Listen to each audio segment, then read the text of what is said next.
Romeo 7واں باب۔ اے بھائیو، کیا تم نہیں جانتے؟ میں ان سے کہتا ہوں جو شریعت سے واقف ہیں کہ جب تک آدمی جیتا ہے اسی وقت تک شریعت اس پر اختیار رکھتی ہے۔ چنانچہ جس عورت کا شوہر موجود ہے وہ شریعت کے موافق اپنے شوہر کی زندگی تک اس کے بند میں ہے، لیکن اگر شوہر مر گیا تو وہ شوہر کی شریعت سے چھوٹ گئی۔ پس اگر شوہر کے جیتے جی دوسرے مرد کی ہو جائے تو زانیہ کہلائے گی، لیکن اگر شوہر مر جائے تو وہ اس شریعت سے آزاد ہے، یہاں تک کہ اگر دوسرے مرد کی ہو بھی جائے تو زانیہ نہ ٹھہرے گی۔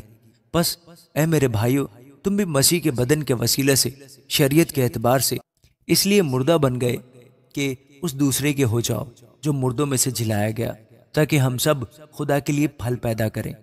کیونکہ جب ہم جسمانی تھے تو گناہ کی رغبتیں جو شریعت کے باعث پیدا ہوتی تھیں موت کا پھل پیدا کرنے کے لیے ہمارے اعضاء میں تاثیر کرتی تھیں، لیکن جس چیز کی قید میں تھے اس کے اعتبار سے مر کر اب ہم شریعت سے ایسے چھوٹ گئے کہ روح کے نئے طور پر نہ کہ لفظوں کے پرانے طور پر خدمت کرتے ہیں۔ پس ہم کیا کہیں؟ کیا شریعت گناہ ہے؟ ہرگز نہیں، بلکہ بغیر شریعت کے میں گناہ کو نہ پہچانتا۔ مثلاً اگر شریعت یہ نہ کہتی کہ تو لالچ نہ کر تو میں لالچ کو نہ جانتا، مگر گناہ نے موقع پا کر حکم کے ذریعے سے مجھ میں ہر طرح کا لالچ پیدا کر دیا، کیونکہ شریعت کے بغیر گناہ مردہ ہے۔ ایک زمانہ میں شریعت کے بغیر میں زندہ تھا، مگر جب حکم آیا تو گناہ زندہ ہو گیا اور میں مر گیا، اور جس حکم کا منشا زندگی تھا وہی میرے حق میں موت کا باعث بن گیا، کیونکہ گناہ نے موقع پا کر حکم کے ذریعے سے مجھے بہکایا اور اسی کے ذریعے سے مجھے مار بھی ڈالا۔ پس شریعت پاک ہے اور حکم بھی پاک اور راست اور اچھا ہے۔ پس جو چیز اچھی ہے کیا وہ میرے لیے موت ٹھہری؟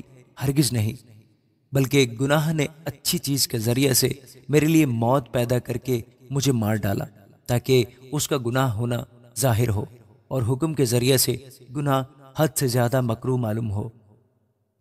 کیونکہ ہم جانتے ہیں کہ شریعت تو روحانی ہے، مگر میں جسمانی اور گناہ کے ہاتھ بکا ہوا ہوں، اور جو میں کرتا ہوں اس کو نہیں جانتا، کیونکہ جس کا میں ارادہ کرتا ہوں وہ نہیں کرتا، بلکہ جس سے مجھ کو نفرت ہے وہی کرتا ہوں۔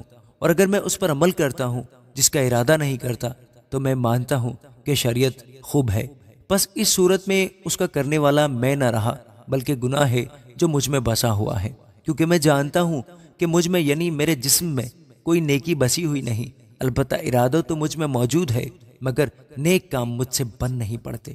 چنانچہ جس نیکی کا ارادہ کرتا ہوں وہ تو نہیں کرتا، مگر جس بدی کا ارادہ نہیں کرتا اسے کر لیتا ہوں۔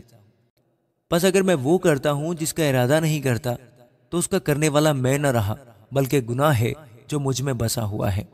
غرض میں ایسی شریعت پاتا ہوں کہ جب نیکی کا ارادہ کرتا ہوں تو بدی میرے پاس آ موجود ہوتی ہے، کیونکہ باطنی انسانیت کی روح سے تو میں خدا کی شریعت کو بہت پسند کرتا ہوں، مگر مجھے اپنے اعضاء میں ایک اور طرح کی شریعت نظر آتی ہے جو میری عقل کی شریعت سے لڑ کر مجھے اس گناہ کی شریعت کی قید میں لے آتی ہے جو میرے اعضاء میں موجود ہے۔ ہائے، میں کیسا کمبخت آدمی ہوں! اس موت کے بدن سے مجھے کون چھڑائے گا؟ اپنے خداوند یسوع مسیح کے وسیلہ سے خدا کا شکر کرتا ہوں۔ غرض میں خود اپنی عقل سے تو خدا کی شریعت کا، مگر جسم سے گناہ کی شریعت کا محکوم ہوں۔ آمین۔